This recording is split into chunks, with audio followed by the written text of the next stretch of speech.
Olá, Vitor, tudo bem? Não, não está tudo bem não, está péssimo, mas vamos lá. Hoje o nosso tema ele é um pouco polêmico, é LGBT e eu vou começar aqui. A gente pode partir pela ótica do indivíduo, né? Acho que é importante a gente dissertar um pouco sobre a questão do indivíduo, né? A Sim, gente, sim, nós como liberais, conservadores e o que for é, simpatizantes da escola austríaca de economia, a gente sabe que, né, o que o indivíduo faz, né, quando ele busca os seus próprios interesses, ele está contribuindo para a sociedade, né? Claro, sem prejudicar ninguém, né? Então, na minha visão, pouco importa, né, o que cada indivíduo faz da vida, né, desde que ele não prejudique alguém, né, o próximo, né? Então, se você decidir, sei lá, como é que eu vou explicar o que os homossexuais fazem, mas seja lá o que você quiser fazer da sua vida, pouco importa para mim, né? Então, pela lógica do indivíduo, eu acho que nós somos livres para fazer o que a gente quiser, né? Eu não vejo nenhum problema, né? É claro que se você for pegar a questão religiosa, né, a Bíblia está cheia de passagens contrárias a isso, né? Desde Gênesis, Levítico, Romanos, Coríntios, você vê várias passagens, né, da Bíblia.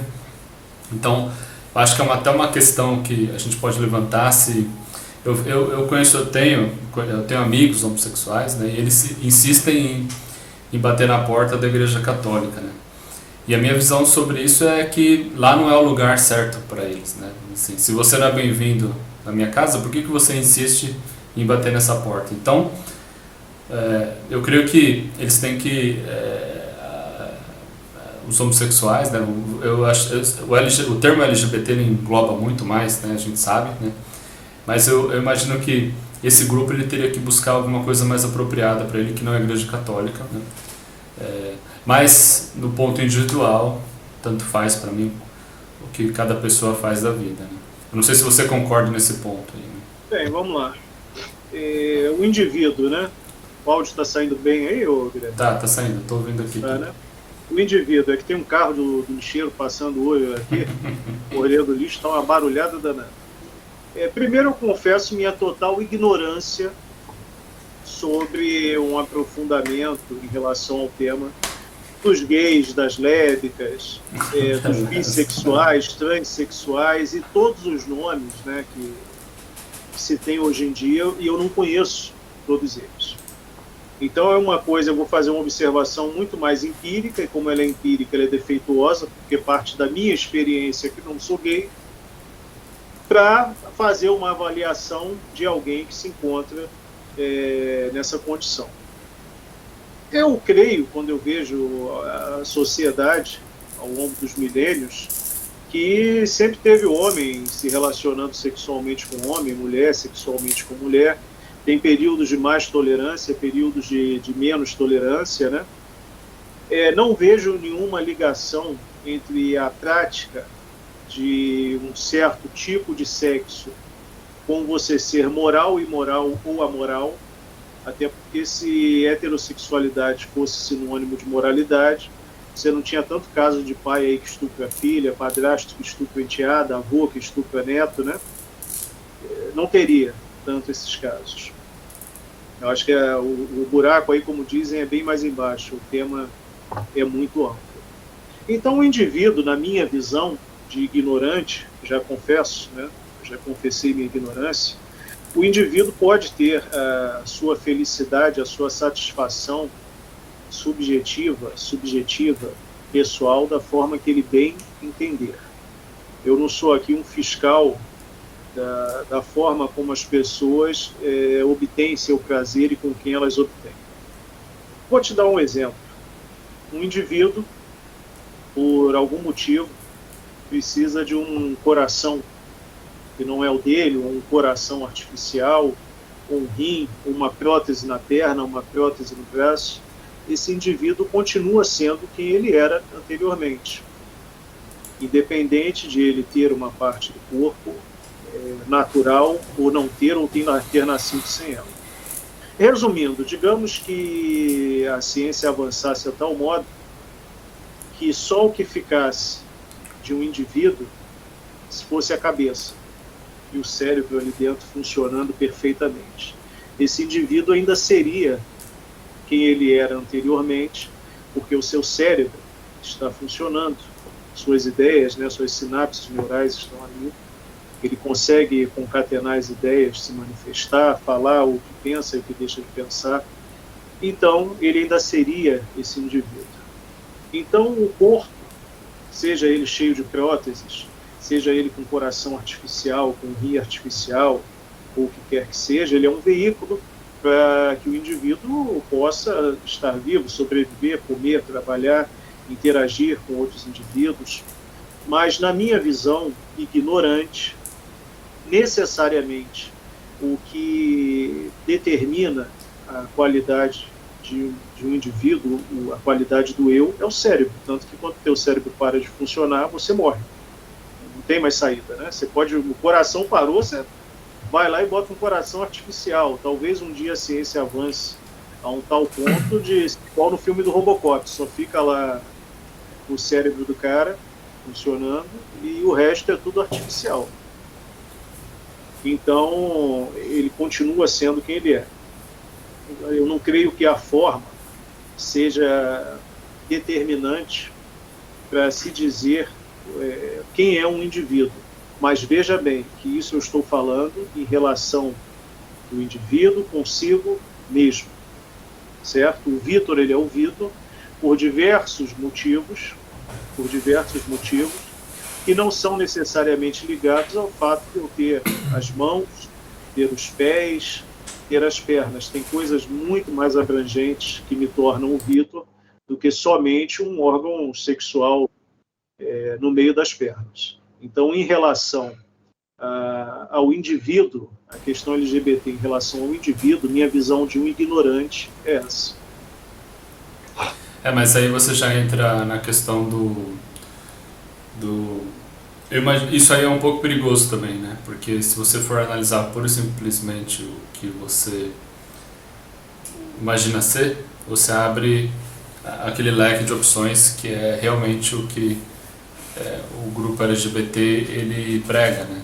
Você pode ser aquilo que você acha que é, né? E não aquilo que realmente você é, né?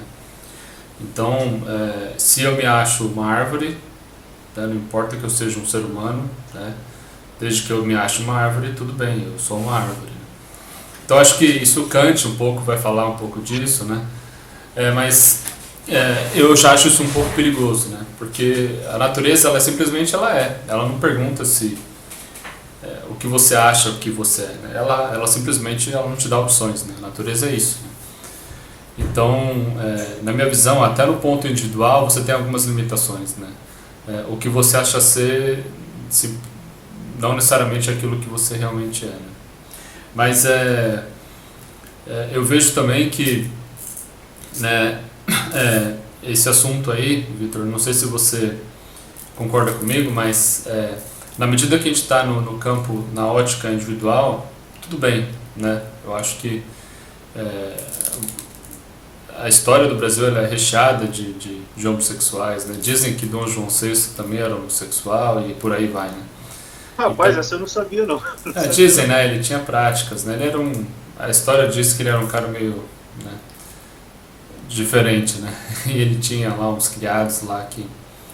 Mas a questão não é isso, a questão é que desde que aquilo que você faça fique na sua privacidade, qual o problema, né? Eu não vejo nenhum impacto, mas a gente tem que também fazer uma análise da ótica da sociedade, né? Se a gente aí começa o problema. Porque isso quem vai falar, o próprio Enéas, né? Ele vai falar, ele como médico, né, dizia, se você estimular isso ao ponto que todos nós, né, a gente resolva, né, aderir a essa prática ou esse comportamento, simplesmente a gente vai acabar com a humanidade, porque 2 homens não procriam, né? Então, o estímulo disso, ele também pode ser prejudicial à sociedade, né? esse é o primeiro ponto. Deve ter vários outros pontos, né? Mas eu imagino que na escala individual tudo bem, né? Na ótica de uma sociedade você começa a ver alguns impactos, né? Você pode até argumentar que na natureza lá os leões eles têm práticas homossexuais, mas os leões também têm práticas de comer o próprio filho, de arrancar a cabeça do filho. Então, são canibais, né? são canibais. Então assim, a questão também não é para esse lado, né? A questão é mais qual o impacto disso na sociedade. E esse é o primeiro ponto que eu levanto, né? Que eu já começo a ver alguns problemas, né? Quando isso estimulado, né? E deixar de ser uma minoria e passar a ser uma maioria. Claro que eu acho que a nossa natureza ela é mais forte, né? Isso nunca aconteceria. Mas à medida que você estimula, né? As pessoas a esse comportamento, né? Você corre esse risco, né? Eu não sei o que você pensa sobre isso. Né? Olha, eu estou até anotando aqui duas coisas que você me falou, botei aqui no bloco de notas. Vamos lá. A gente falou do indivíduo em relação a si mesmo. Então, se esse indivíduo acha que é uma árvore e quer ficar parado como uma árvore e fazendo fotossíntese, é um direito dele. Lógico que a realidade objetiva vai se impor ante a subjetividade desse indivíduo. E ele não vai fazer fotossíntese, não vai conseguir viver de luz e vai morrer. E vai precisar que outros indivíduos, com a mesma visão de mundo que ele, ou não, corram para ajudá-lo. Então a realidade objetiva, como você disse, não se dobra às subjetividades do indivíduo. Mas você pode ter sua subjetividade e arque com ela.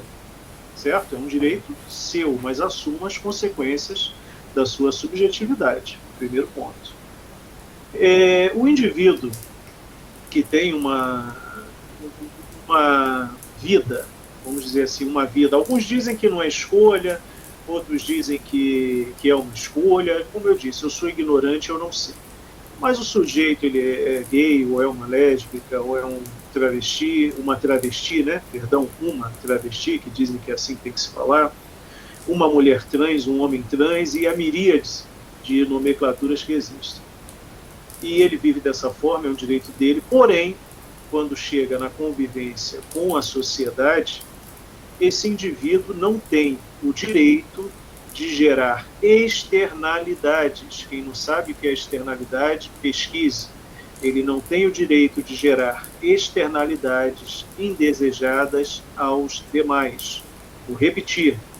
Nenhum indivíduo, nenhum ser humano tem o direito de gerar externalidades indesejadas aos demais. Pesquisem o que significa a palavra externalidade. Dito isto, ele tem todo o direito de se organizar politicamente na sociedade. E existe uma diferença, a meu ver, muito grande de estimular um comportamento, seja ele qual for, e impor um comportamento. O estímulo, geralmente, você vai fazer através de propagandas, né? Mostrando um proselitismo, né? Que a sua visão de mundo, a sua concepção de mundo é melhor do que a do outro. E a imposição, aqui é que está o problema. Ela acontece quando você começa a usar o Estado ou determinados meios, né, pequenos grupos de interesses, começam a se movimentar no intuito de perseguir quem não concorda contigo. Então você usa o Estado como ferramental, como instrumental, para criar um novo deôntico, dever, permissão, proibição, baseado na sua subjetividade, na sua fantasia, que não tem necessariamente correspondência com o mundo real e objetivo. E você começa, paralelamente, a perseguir empresas, perseguir grupos que não concordam com a tua visão de vida, porque eles têm uma subjetividade diferente da tua. Então forma-se uma guerra de subjetividade, onde você quer provar que a subjetividade do grupo LGBT é melhor do que a subjetividade de outros grupos e vice-versa, usando o Estado como instrumental de perseguição. Isso, a meu ver, é perigosíssimo. E uma outra coisa, é quando você pega, por exemplo, o monopólio que o Estado tem em cima das crianças, né, educação estatal compulsória, e você começa a inculcar, a entrincheirar, né, entrincheirar na cabeça dessas crianças determinadas coisas que você, como professor LGBT, acha que são certas ou simpatizante da causa, mas os familiares dessas crianças acham que não são corretas. E aí, por você ter o monopólio de tempo dessa criança, você acaba fazendo uma coisa que desrespeita totalmente uma metodologia ativa. Como assim? Você é um professor e vai dar aula numa determinada escola. Você chegando lá, você tem que perceber o tipo de gente que margeia aquela escola. A maioria das crianças são filhos de pais católicos, protestantes, ateus. Qual é a realidade subjetiva e objetiva dessas crianças? Observando isso, você vai pegar elementos daquela realidade e vai, de alguma maneira, fazer uso desses elementos para que essas crianças entendam e compreendam coisas mais complexas. Porém, você tem que observar que a maioria da população brasileira é sim conservadora, é sim católica, é sim protestante. Até no meio espírita você tem pessoas, por exemplo, ligadas ao kardecismo, que têm uma visão de muito mais conservadora em relação à questão LGBT, ao aborto e outras coisas. Então você não pode simplesmente impor a sua vontade, valendo-se do monopólio de tempo que você tem com essas crianças, em desrespeito ao que os pais ensinam para essas crianças em casa. E lógico aqui que eu estou partindo do princípio que os pais dessas crianças não sentam com seus filhos e falam: olha, peguem um pedaço de pau e espanquem uma pessoa porque ela é LGBT. Não, isso é crime, é outra história. Se usar essa exceção como regra, aí a gente cai num terreno muito perigoso. E aí muita coisa passa a ser válida que não deveria ser. Eu vou te falar uma coisa que eu nem sei se enquadra aqui, mas em 2017, se eu não me engano, teve uma travesti de nome Dandara dos Santos, que filmaram, né? Os caras dando paulada nela. E eles bateram tanto nela que mataram. Só porque ela era travesti. Os próprios caras lá depois foram presos, os covardes, assassinos que fizeram isso foram presos e comentaram que fizeram isso porque ela era travesti e se sentiam incomodados com isso. E eu achei aquilo, dentre tantas coisas que eu já vi, nojento, absurdo, podre, criminoso. Lógico que o pessoal mais à esquerda tem uma visão de muita permissividade com criminosos. A galera mais à direita já acha que o criminoso teria, por exemplo, que ficar preso ali até a pessoa que ele matou ressuscitar. Alguns são um pouco mais radicais e defendem a pena de morte, que não é o meu caso. Mas eu acho que tinha que ficar preso até o falecido ressuscitar. Se não ressuscitou, você continua preso. Porque qual é o preço de uma vida? São 6 anos numa cadeia, 10 anos. Olha o caso aí daquele moço que morreu recentemente, o Guilherme de Pádua. Então essa menina foi assassinada a pauladas, né? Diziam que era travesti, Dandara dos Santos. Eu achei aquilo horrível e eu vou te falar, rapaz, eu conheço muitos religiosos, católicos, cristãos, conheço espírita, conheço ateu, e eu nunca vi ninguém ensinando que você tem que pegar um pedaço de pau e sair por aí na rua batendo em quem pensa diferente de você. Eu nunca vi isso, sabe? Nunca vi. Então eu não gosto quando começam a atribuir a certas pessoas religiosas ou a certas subjetividades um comportamento que estimula o crime contra a população LGBTQIA+, e o resto da sigla eu não sei mais. E agora acho que tem até 2 espíritos também, eu não sei o que significa. Eu não gosto disso. Na época que eu vi esse tipo de coisa, eu fiquei muito incomodado, muito consternado. E te digo, tudo isso tem de ser ensinado para as pessoas da seguinte maneira: você pegue e fale, olha, para os mais jovens, você não tem o direito de sair por aí e bater em ninguém porque a pessoa tem um comportamento que você considera que não é adequado. Lembra daquele princípio da não agressão que a gente, né, fala muito na escola austríaca, é isso. Ensine o princípio da não agressão para as pessoas e, com certeza, essas pessoas vão se tornar pessoas mais pacíficas, mas não pessoas covardes. Isso é diferente. Você tocou em 2 pontos bons. Eu acho que na escola, se tivesse que ter algum ponto de partida, eu ensinaria os 10 mandamentos e o princípio da não agressão. A gente construiria pessoas muito mais respeitosas. Mas a questão aqui não é você usar uma subjetividade de um lado contra a subjetividade do outro. O outro lado que você está falando não está utilizando nenhuma subjetividade, ao meu ver. É uma objetividade, né? A biologia ela não pergunta o que você quer ser, o que você, né, imagina, né? Então, eu acho que tem esse ponto de esse debate de 2 subjetividades, eu não acho que existe. Eu acho que existe, na verdade, uma permissividade, como você falou, de um lado e do outro lado, mais uma questão objetiva da vida, né? De como você leva a vida. E também você falou da questão dos pais, né? Eu acho o seguinte, é obrigação dos pais educar os filhos, né? Não é obrigação da escola. Então, mesmo que a escola ela tenha, né, esse viés aí de ensinar coisas pro filho que a maioria das pessoas da sociedade brasileira, né, não compactua, é dever dos pais analisar, entender o que está acontecendo na escola e participar da educação do filho, mesmo porque eu acho que a escola ela não educa, ela ensina, ela tem que focar naquilo que vai criar, vai fazer com que o seu filho tenha práticas, né? Tenha habilidades para o mercado de trabalho, para uma vida em sociedade. Mas a educação em si é aquilo que você faz em casa. Então, mesmo que...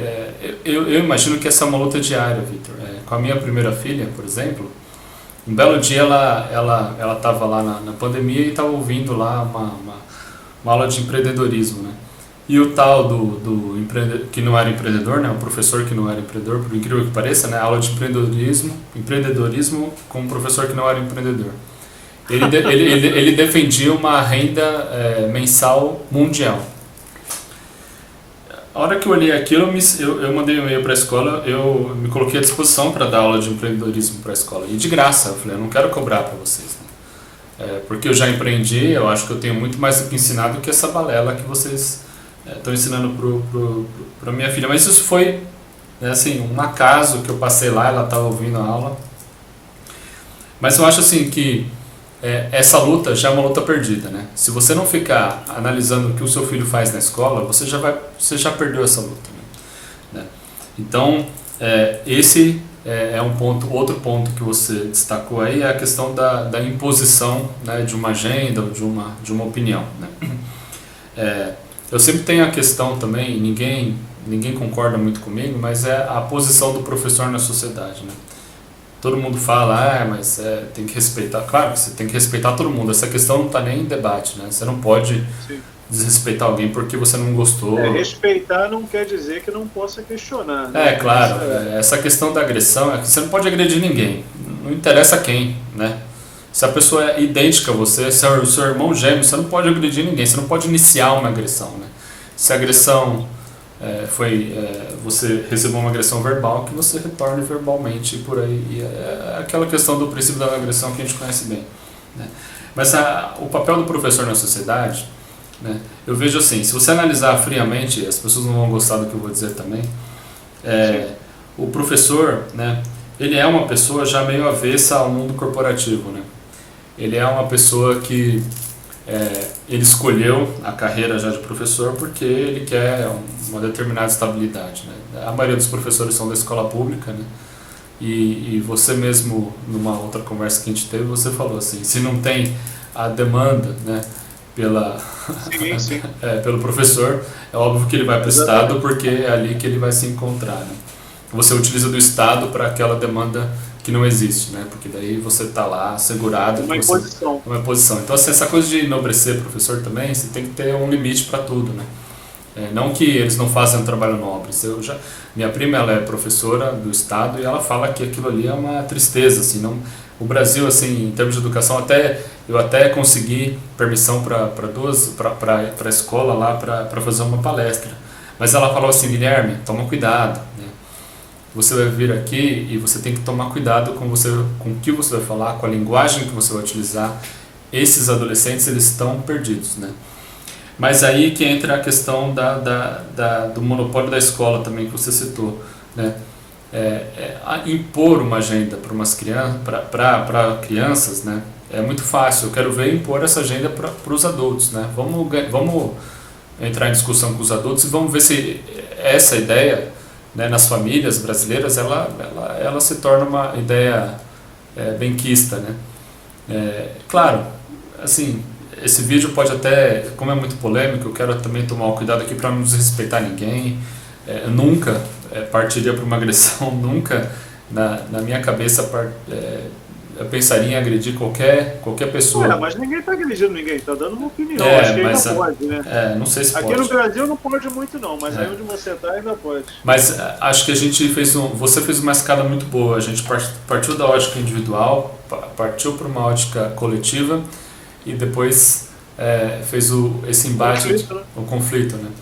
E esse é o ponto que eu acho que é o ponto crucial, é a imposição. Quando você impõe essa ideia, né, esses valores, que não é um valor da sociedade, né, como um todo, quando você impõe isso para as crianças, aí eu acho que você já está avançando um sinal, e esse sinal, infelizmente, ele tem que ser parado. Isso eu não estou falando só do Brasil, não. Você vê na Europa, você vê em tudo quanto é lugar, os pais revoltados com, assim, travestis indo para a escola, falar com criancinha e tal. O que uma criança, né, de 7 anos, de 6 anos, de 5 anos, ela tem a ver, ela tem que entrar, o quanto vai agregar na vida dela, né, você tocar nessas questões sexuais, eu acho que nada. Então, assim, claro que tem que ficar claro para as crianças e para a educação que o respeito ele é ecumênico, né? Então, assim, não tem essa de você desrespeitar ninguém, né? Mas a imposição já começa a incomodar e eu acho que é esse o ponto aí que você tem mais para dizer. Você pode dar sua opinião e...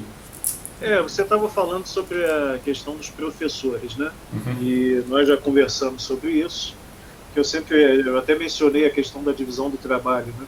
Você tem a divisão do trabalho na sociedade. Eu, por exemplo, não teria tempo de me especializar e ensinar para um filho todas as áreas do conhecimento. Teria como. Então, acaba que pessoas se especializam em determinadas áreas e vão passar esse tipo de conhecimento para o filho de outros indivíduos, e esses outros indivíduos vão confiar nesses professores, né, nesses que estão professando um certo tipo de conhecimento. Se esses que professam o conhecimento desrespeitam essa confiança, e aí a gente tem que discutir como que se dá essa confiança, né, quais são os limites a moldura dessa confiança e a substância. Então, algo tem que ser feito, e você tem que ter o direito de tirar o seu filho das garras daquele que desconfiou, como é que se diz, desrespeitou a confiança que você teve, e colocar com outra pessoa que você julgue mais adequada. Mas hoje, desculpa, hoje você sabe que você não tem essa opção, né? Claro, não tem, pô. Pelo amor de Deus, é Estado, estou falando de Estado. Até na iniciativa privada já está difícil, mas no Estado você não escolhe nada. É só você ver a PUC, né, por exemplo. Mas continua, por favor. Quando você pega essa imposição de uma agenda LGBT, alguns falam que na cultura é a imposição de uma agenda woke, né? Woke que se chama? Woke, W-O-K-E, né? Isso. Então, o que acontece? A gente chega naquele conflito de um grupo de indivíduos com a coletividade. E você tem uma coletividade que tem seus costumes. Você não pode jamais ignorar os costumes de uma sociedade e tentar mudá-los por meio de lei ou do que quer que seja, porque você vai estar destinado à derrocada. Tem que respeitar os costumes de uma sociedade e mudá-los pelo convencimento, não pela força.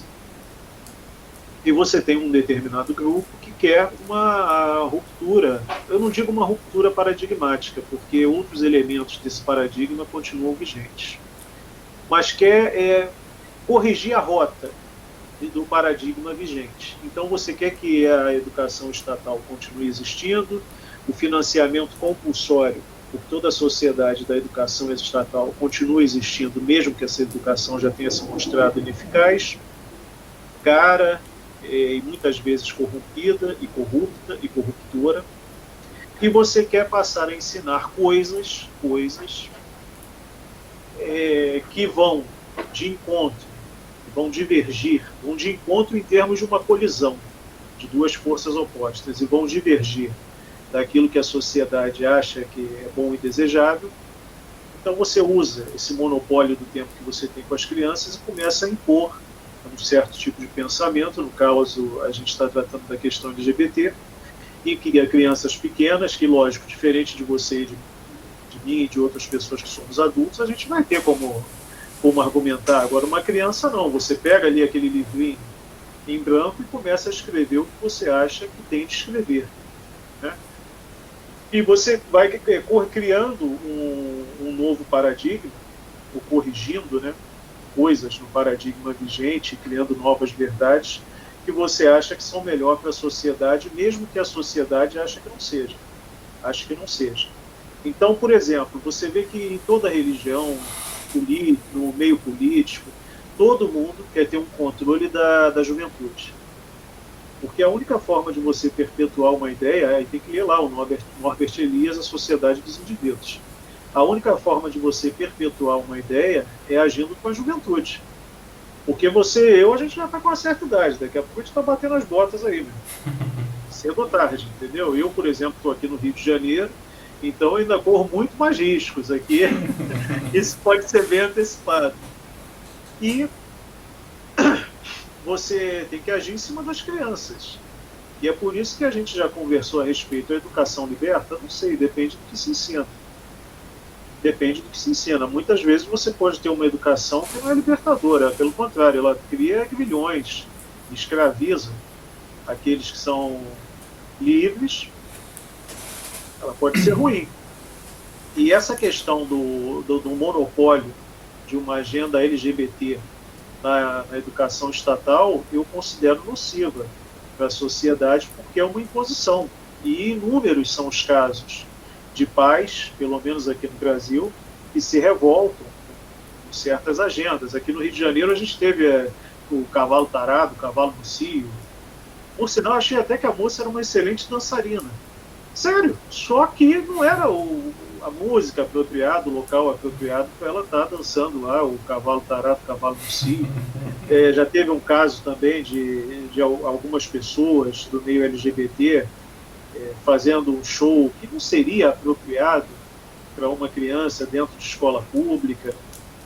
Questões ligadas à arte, onde botaram os pais, né? Aqui foi interessante que os pais levaram os filhos para um determinado tipo de arte que, a meu ver, não seria muito apropriado para a criança. Mas aqui, como são os pais que estão levando, e eu sou um cara que defendo as liberdades, problema deles. Uhum. O que eu não quero é ter que pagar, e não acho que ninguém tem que pagar compulsoriamente um imposto para sustentar uma coisa que você não considera ser certa.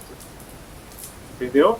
Então, eu sou contra essa imposição da educação estatal de uma agenda LGBT, que lógico que é ligada ao atual governo do presidente Lula e à esquerda como um todo, né? O próprio presidente Lula já falou que um dos pilares do governo dele é acabar com a família, com o conceito de família e outros conceitos que norteiam a nossa sociedade. Paciência. A união, ao contrário do que a gente pensa, né, numa sociedade, os gregos eles já achavam que a união, a parte menor, né, da sociedade não era o indivíduo, era a família, né?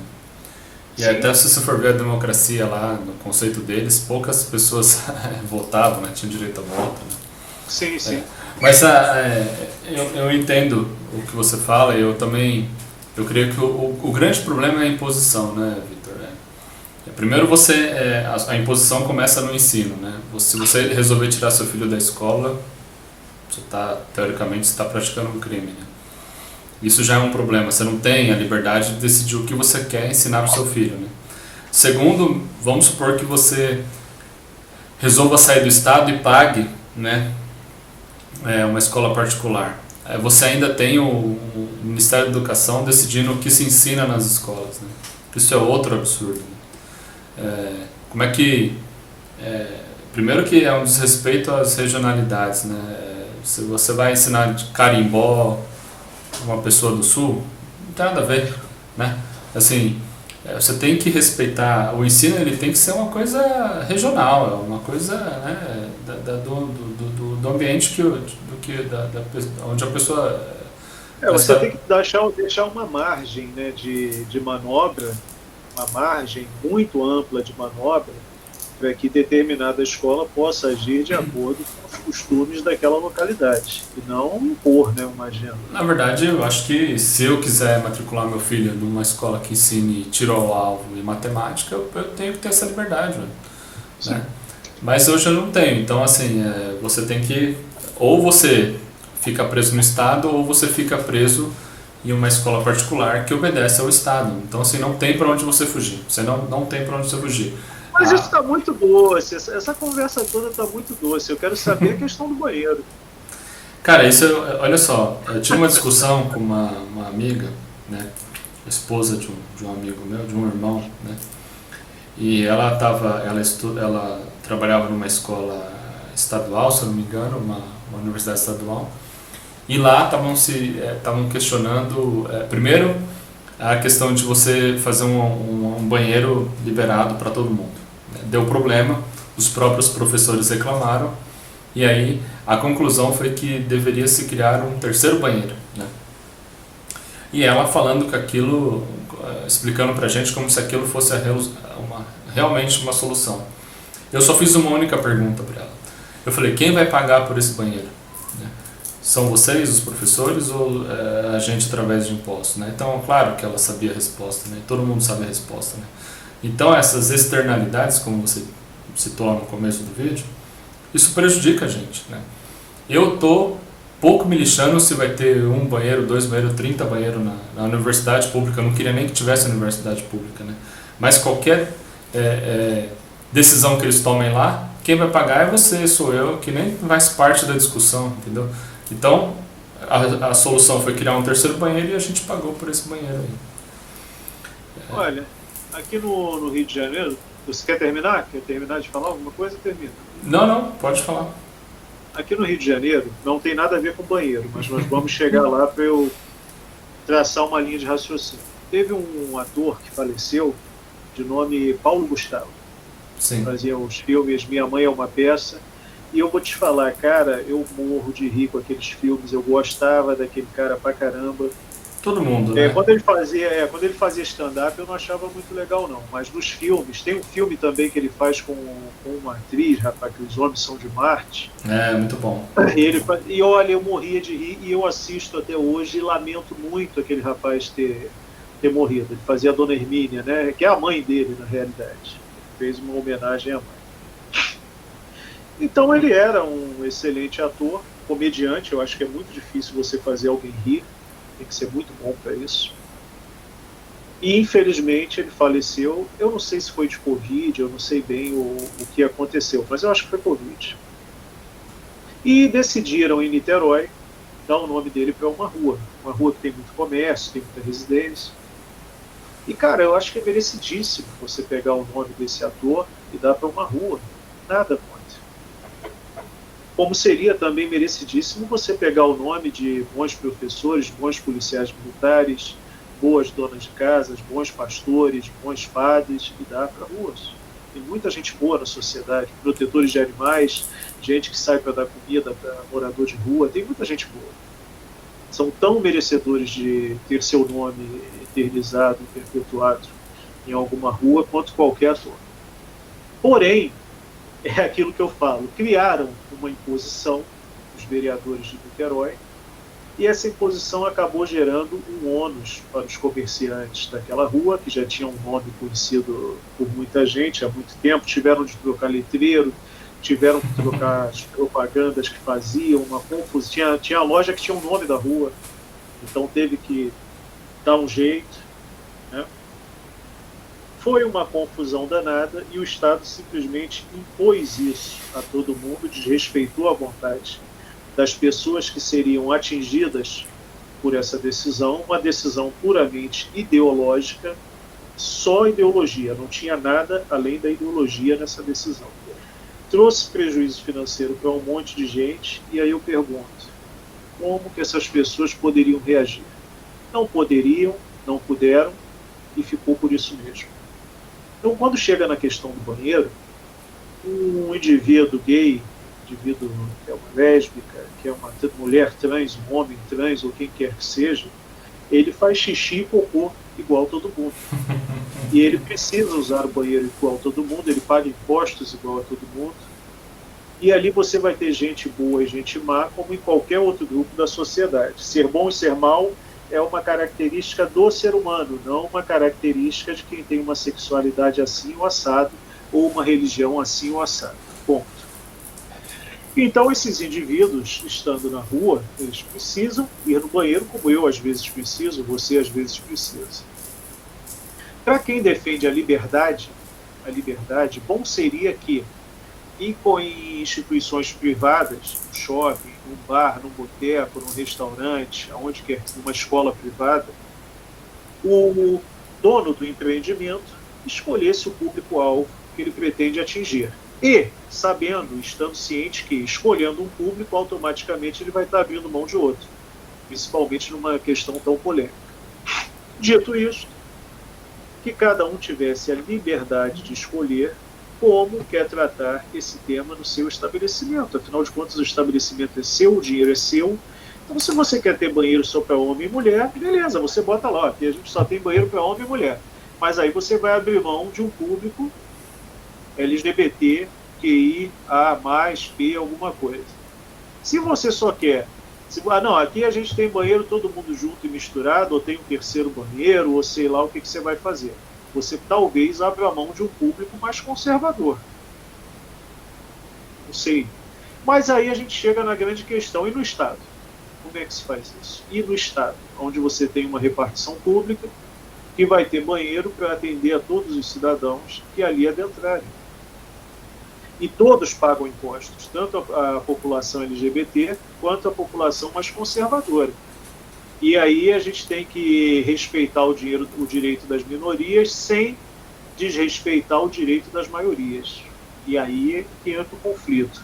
Eu, como um sujeito defensor das liberdades, iria sugerir o seguinte: vamos fazer plebiscito, porque isso é uma questão muito importante. Tem dado briga, tem dado confusão.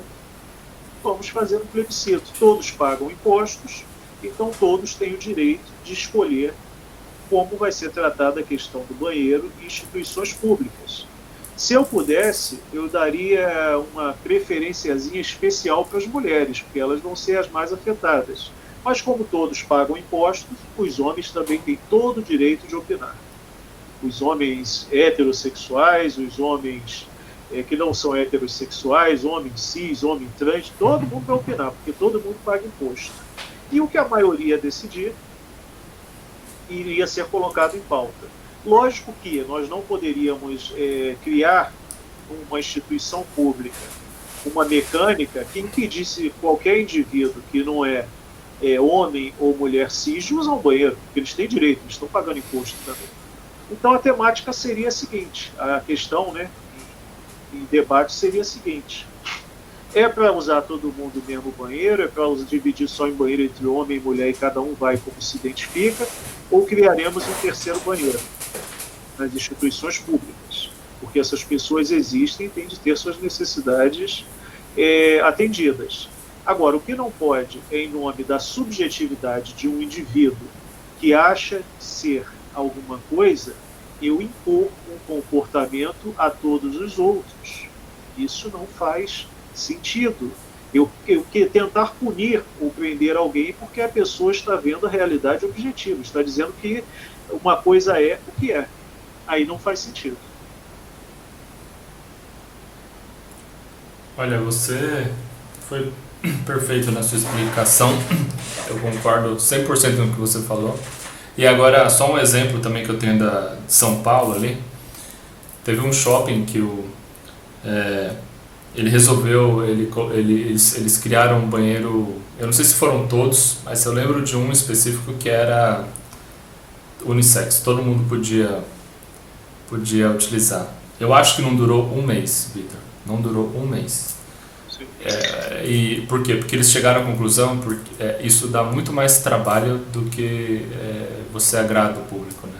Primeiro que eles tinham que colocar, acharam que ia ser normal, passou um tempo eles viram que tinha que colocar um funcionário a mais lá no banheiro, porque você tem que ter alguém, agora que está todo mundo junto, né? Você está muito mais propício a problemas, né? Então, eu sei que na segunda vez que eu fui lá tinham 2 funcionários no banheiro. Então, assim, economicamente isso não é viável, né? É aquilo que você falou, por mais que você consiga agradar um determinado público, né? Você tem que pensar naquilo que é economicamente viável, né? E eu sei que na terceira vez que eu fui ao shopping já não tinha mais esse banheiro, já. Ele já tinha sido eliminado. Pela simples força da economia, sem que tivesse nenhum protesto ou alguma coisa, né, ideológica, né, em pauta. Mas é aquilo que você falou, né? O que não foi um tiro lá que o empreendedor deu, né? Ele quis saber como é que... Guilherme, a grande questão desse vídeo, né, que ele já está se alongando para a gente encerrar por aqui, é a seguinte: o indivíduo tem o direito de ser e de se comportar da maneira que bem entender, desde que não gere externalidades. Aí eu falo novamente, pesquisem a palavra externalidade. Desde que não gere externalidades indesejadas aos demais. Primeiro ponto. Esse indivíduo, estando vivendo em sociedade, queira ou não queira, nós temos de respeitar os costumes de uma sociedade. Aí lembre-se daquele país na África que acredita fielmente em bruxaria. E o Supremo Tribunal Federal desse país decidiu colocar bruxaria na Constituição. Aí todo mundo falou, mas por quê? Porque é melhor eles trazerem o pseudo-bruxo para a justiça, para ser julgado, do que baterem no cara até matar no meio da rua. Porque tudo que foge à justiça resta a barbárie, né? É o costume de um povo, e isso leva tempo para ser modificado. Então, esse indivíduo que se identifica como sendo algo que todos os parâmetros objetivos e científicos dizem que ele não é, ele tem todo o direito de assim viver, desde que não gere externalidades indesejadas aos demais. Ele tem todo o direito de ser respeitado em seus direitos como indivíduo na sociedade, porque ele é um pagador de impostos, também é massacrado pelo Estado de todas as formas possíveis. Então ele tem o direito de se juntar com uma outra pessoa numa união civil estável e eles entre si compartilharem seu patrimônio que foi por eles construído. Mas o casamento dentro de uma igreja católica, dentro de uma igreja protestante ou qualquer outra instituição que não concorde com as práticas desses dois, não pode de jeito e maneira nenhuma ser obrigatório, porque ali existe uma outra visão de mundo e essas pessoas têm todo o direito de ter sua visão de mundo em contraponto à visão do grupo LGBTQIAP+. Outra questão, estando em sociedade, o indivíduo não pode impor as suas subjetividades aos demais e criminalizar os demais porque não concordam com a subjetividade dele. Um cristão não pode sair na rua e tentar criminalizar um ateu. Isso já aconteceu na história da humanidade e não acabou bem. Os pseudos cristãos, porque eu não chamo de cristão, porque o cristão que segue a Bíblia não faria aquilo, o que foi feito no passado. Então, o pessoal LGBT não tem o direito de se organizar e impor suas subjetividades e suas demandas aos demais. Isso tem de ser conversado, e os demais que não quiserem estar de acordo com suas demandas têm todo o direito de não estar. Dito tudo isto, não existe espaço aqui para legitimação de qualquer cometimento de crime contra o público LGBT, porque eles são pagadores de impostos, eles são indivíduos, são seres humanos, e não tem, é obrigatório respeitá-los. Porém, nós não somos, como indivíduos, obrigados a conviver ou a compartilhar de coisas que não concordamos. E paga-se um preço por assumir um lado, é lógico e evidente. Ninguém tem o direito de impor nada a ninguém. E tudo isso eu estou falando dentro de uma lógica democrática, não em relação a cometimento de crime. Crime é crime, crime tem que ser punido. Só quem diz que crime não tem que ser punido, e eu vejo muito isso atualmente, é a esquerda brasileira. Da minha parte, é o que eu tenho para dizer. Fechou. Vamos fechar o vídeo aí já.